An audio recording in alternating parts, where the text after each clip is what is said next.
What's up, YouTube?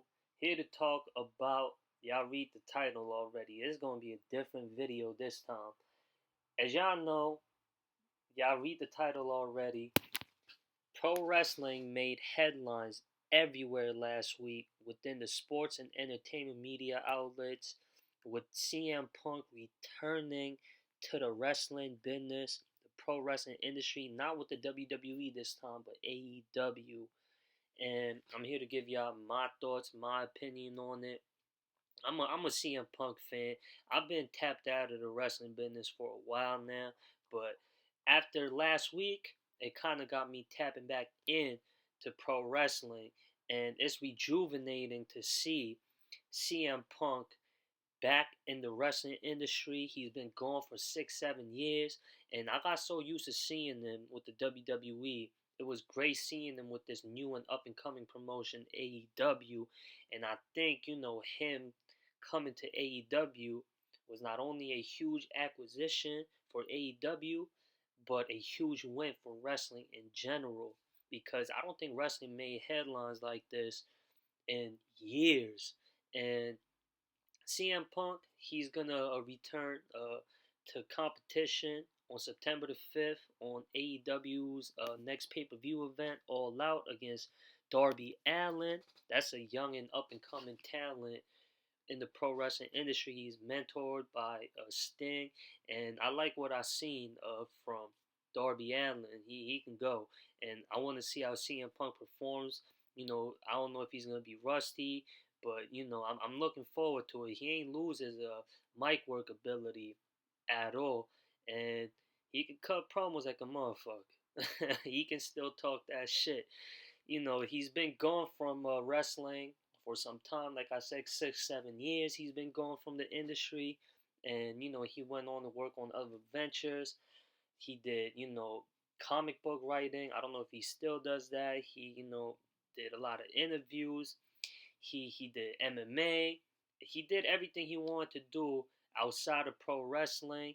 And if he's stepped away and been gone from the wrestling industry for 6, 7 years, that just goes to show you he doesn't need to come back, but he probably feels to himself that this is where he belongs.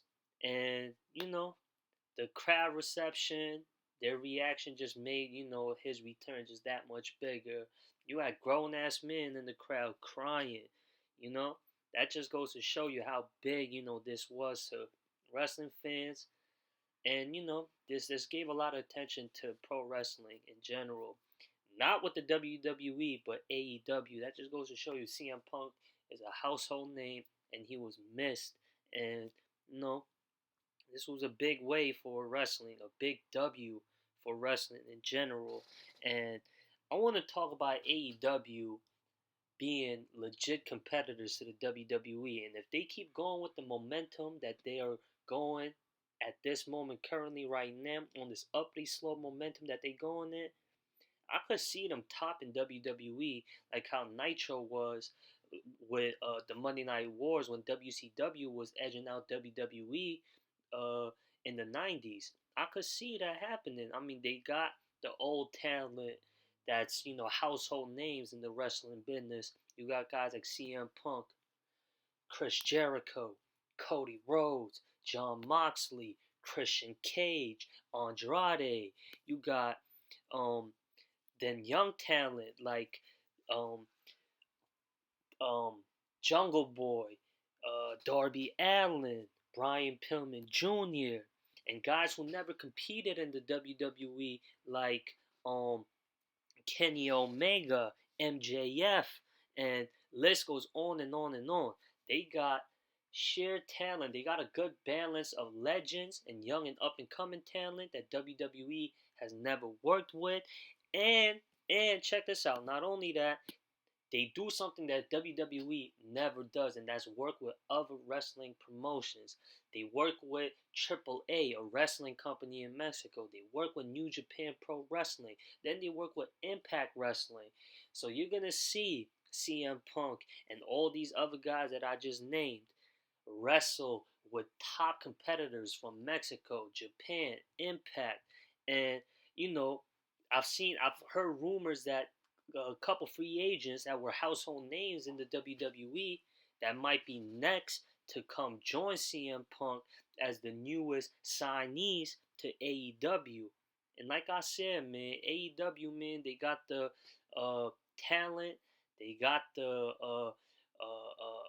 production work, and they got the financial backing, so they're no pushover. I know their goal, like I said, when they first came out, was to be the alternative to WWE, but they're on Wednesdays with Dynamite and on Fridays with Rampage. They're competing with NXT and SmackDown. I know Dynamite is blowing away NXT when it comes to the ratings, and I'm sure the numbers are similar with Rampage and SmackDown.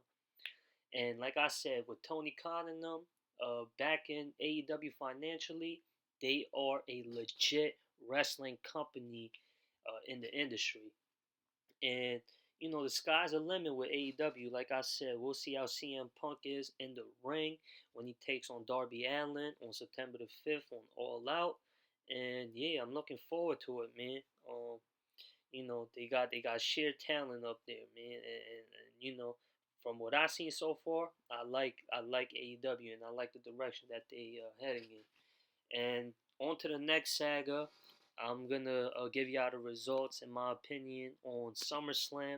I ain't see the follow-up show. I might watch SmackDown highlights when the show finishes and whatever YouTube channel decides to post SmackDown. I didn't pre-Raw after that following show after SummerSlam. But I'm gonna give you all the results to last week's SummerSlam. It was a big event. This is like the second biggest event after WrestleMania with the WWE. They were in the big stadium, the new Raiders Stadium, Allegiant Stadium in Vegas. And yeah, they did big numbers as far as the attendance. It was like 50,000 people there or something like that. But here go the results. I'm gonna give y'all my review on it. RK Bro defeated AJ Styles and Omos to become the new Raw Tag Team Champions. That was a decent match, good opener. And RK Bro, I like their chemistry, man. I like their team. You got two complete opposite characters in one team. I think they work well off of each other, and I want to see their reign as Raw Tag Team Champions. They're an entertaining duo. I could see Randy Orton, turning on Matt Riddle, sometime down the future. Heel Randy Orton works the best, but for now, them as the Raw Tag Team Champions, I like their chemistry. I like how like I said, these two opposite characters, work together. I like it, and I think they should be one of the best parts of Monday Night Raw. And then Alexa Bliss, who still has Bray Wyatt's character for whatever reason, who no longer works for the WWE, they really dropped the ball on that guy. And I think he's a real creative guy, even though I am not a big fan of Bray Wyatt or his characters. That's why I'm saying, why is this guy not with y'all company? And y'all got Alexa Bliss still playing as a female Bray Wyatt. I don't get it. And she defeated Eva Marie. I like how they, putting Eva Marie out there on air. I think they playing off with her character very well, because it's like, bruh, like I know she's not the best, but they play that to her advantage, like And Alexa Bliss won. I'm sure most wrestling fans are happy because of that. It was like whatever, a filler match. Honestly, it only was like 3 minutes, anyways. And there you have it. Alexa Bliss defeats Eva Marie. And Damian Priest became the new United States champion by defeating Sheamus in a good match. Damian Priest, I like his in-ring ability, but he's making his way up there within the mid cards, and he's got potential. But like I said, like charisma wise and his mic work wise, there's always room for improvement. But in ring wise, man, like dude is top notch, and well deserved victory for Damian Priest. He's your new United States champion. Good back and forth action between the two. and yeah, it was one of the better matches on the card. Then the Usos retained their SmackDown Tag Team titles, defeating the Mysterios. That was a good, entertaining matchup, and I love what they're doing with the Usos and Roman Reigns and the whole family, with Paul Heyman as a manager, and they're one of the best parts to the whole WWE right now. Him, uh, Roman Reigns, and the Usos, and then you got Bobby Lashley and MVP. And they're the best part of WWE right now by far from what I see. And like I said, I haven't been really paying attention to wrestling at all until like about last week. But I be seeing little highlights and clips here and there, and by far those two groups, or whatever you want to call it, because I know MVP and Bobby Lashley are not a group; they're just a duo. And MVP is no longer a in-ring competitor, but MVP did used to manage a group with him, Shelton Benjamin, Bobby Lashley, and Cedric Alexander, but they all broke off, and I thought that was a mistake. But it is what it is. They're still like the most entertaining parts of the WWE and for their respective brands. And then y'all read the titles already, so y'all know what I'm talking about as far as Becky Lynch's return to the WWE. I thought they fucked up with her return. I don't know if she's recovered fully from I know she just had a baby not too long ago. Congratulations, and I don't know if she's fully ready to actually perform in the ring. She defeated Bianca Belair in a squash match, because I know Bianca Belair and Becky Lynch, because Becky Lynch can go. I know if they were to actually compete and wrestle, they can put on a good match. But I don't know if she's healthy enough to actually go in the ring. But it's not a good look to bury your champion Bianca Belair. Y'all had her winning at WrestleMania. She was supposed to face Sasha Banks, but Sasha Banks unfortunately got injured. Carmella was supposed to be the replacement opponent. Then Becky Lynch made her return and just squashed Bianca Belair in 30 seconds. And that was like, whoa, what the hell? Like, probably like in the next pay-per-view, they're actually going to put on the match, and we'll see how Becky Lynch does. And hopefully they put on a good competitive match for their rematch for the SmackDown's Women's title. And yeah, that was a long awaited return. Y'all read the title. I'm gonna put it up there. It's not only about CM Punk's return, even though that's the main topic of the video, but yeah, Becky Lynch returns and now is the new SmackDown Women's Champion. Then Drew McIntyre defeated Jinder Mahal. That was a quick, short matchup. That was kind of boring, honestly. It was just like whatever. And they're still keeping Jinder Mahal as one of the upper mid card talents.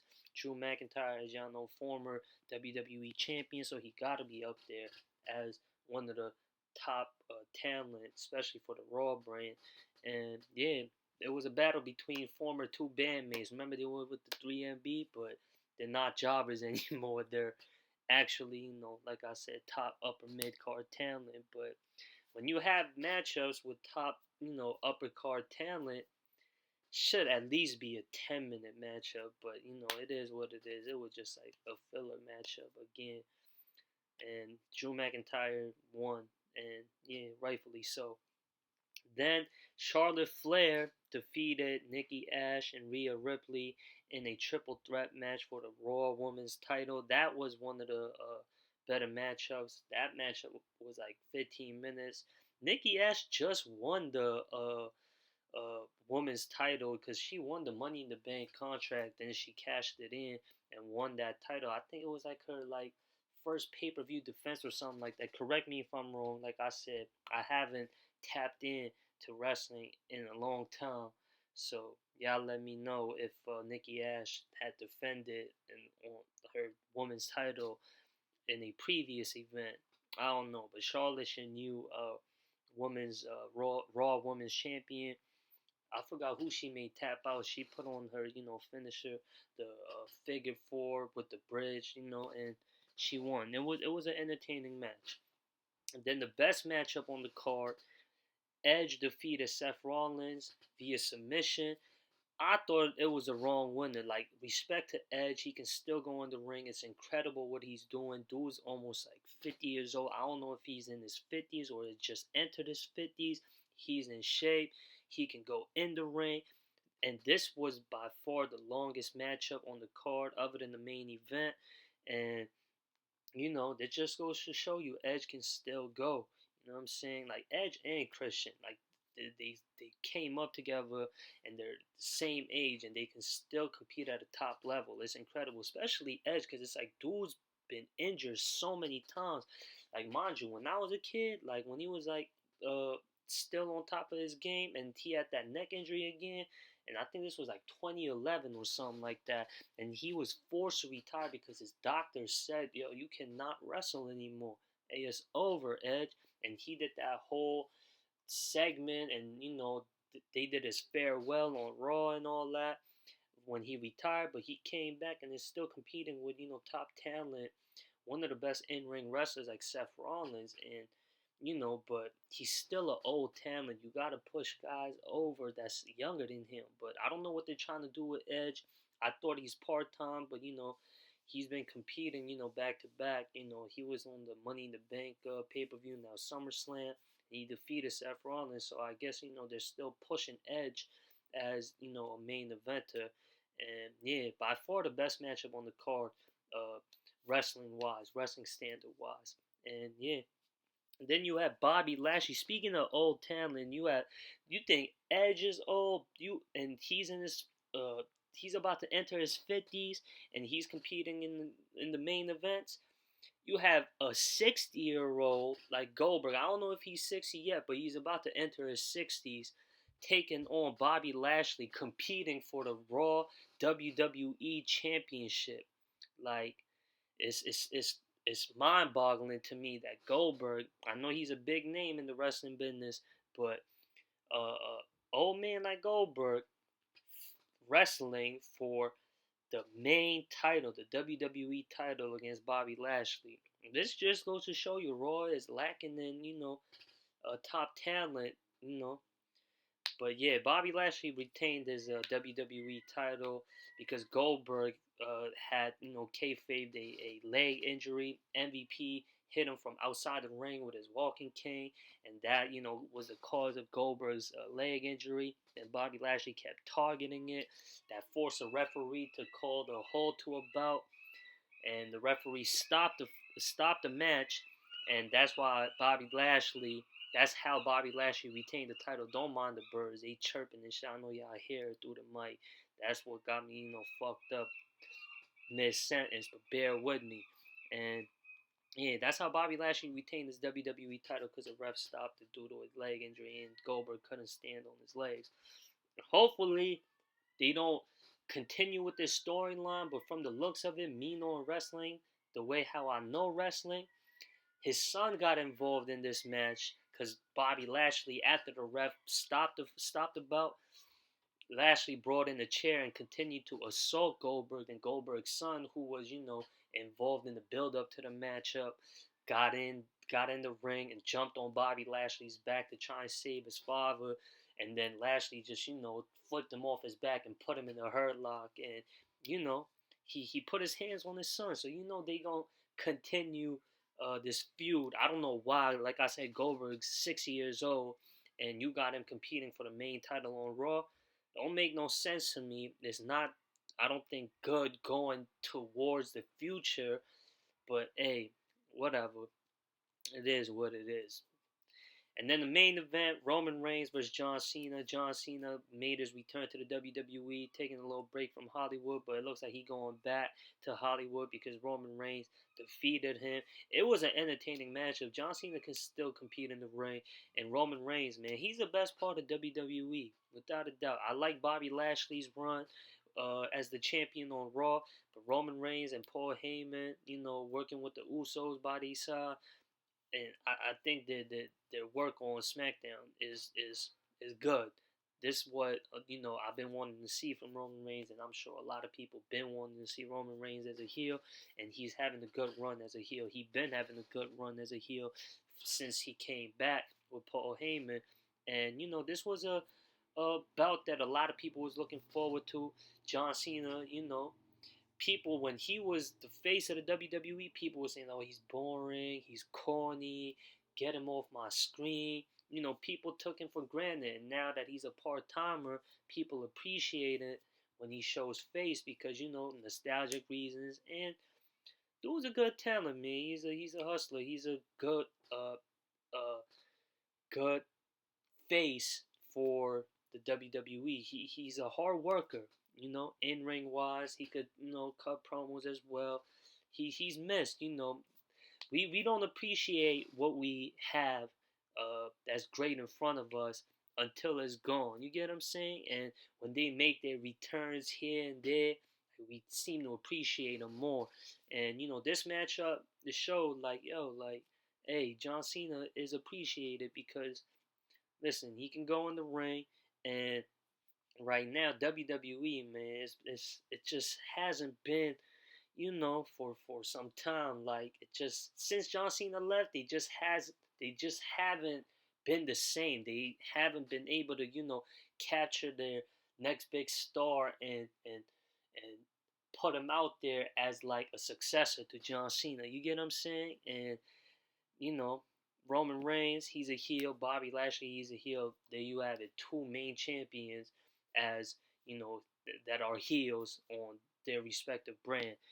You know? And, there hasn't been a big draw like John Cena since he left the WWE.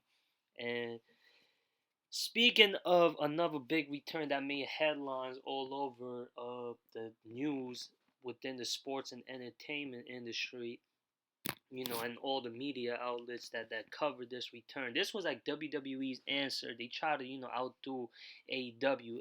AEW just had CM Punk make his debut. You have Becky Lynch returning, then following the matchup after Roman Reigns defeated John Cena in an entertaining bout.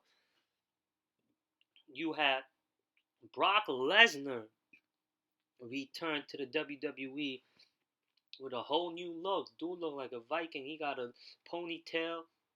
He trying to fit in with modern times, but he got hella lean. Dude lost like his like shoulder width and like his traps and shit. Brock Lesnar, I guess, during quarantine got slimmed down, and yeah, like he made his return to the WWE. I know this, WWE had to, make, a big acquisition to, I guess, outdo AEW, but yeah, CM Punk, I don't think those two returns are fucking with CM Punk's return because Becky Lynch, I know wrestling's her actual passion, but as far as Brock Lesnar goes, there's business with him. He's in it for the money as far as him and wrestling goes, WWE. But it should get interesting because Brock Lesnar, I guess he's coming back as a babyface because he came to confront Roman Reigns, who's managed by Paul Heyman, and y'all know Brock Lesnar's a Paul Heyman guy. So this feud should be the most intriguing part as far as what WWE is presenting, and I want to see where that goes. I want to see, how Paul Heyman gets involved with this storyline, and how Brock Lesnar is going to be as a babyface because Roman Reigns and them is heels, and that should definitely, like I said, be the most entertaining part that the WWE has got to offer right now. Anyways, I haven't got to check out NXT Takeover 36. I didn't get to see that, and if y'all seen that event, y'all let me know how that was. I should check out the highlights and shit. I know NXT, I heard some controversy about NXT. I've never been a guy that kept up with NXT, but for the longest time, from other avid wrestling fans that stayed tapping into wrestling, that stayed tapped into wrestling, tell me all the time when it comes to WWE product, NXT is by far the best brand compared to Raw and SmackDown. Well, now they say SmackDown is the best, and NXT and SmackDown is by far better than Raw. But for the longest time since I stopped really paying attention to wrestling, they've been telling me NXT is the show to watch. But recently, I just heard controversy with NXT and Vince McMahon not being pleased with NXT, and WWE made a lot of releases with their talent and them letting them go. So I don't know. Y'all tell me how the this past weekend's NXT's event was. I didn't get the chance to see it. SummerSlam overall was decent. Um, y'all let me know y'all opinions on every topic that I covered in this video in the comment section. And yeah, subscribe, rate, share if y'all want, and y'all be safe. Take it easy, and peace, y'all.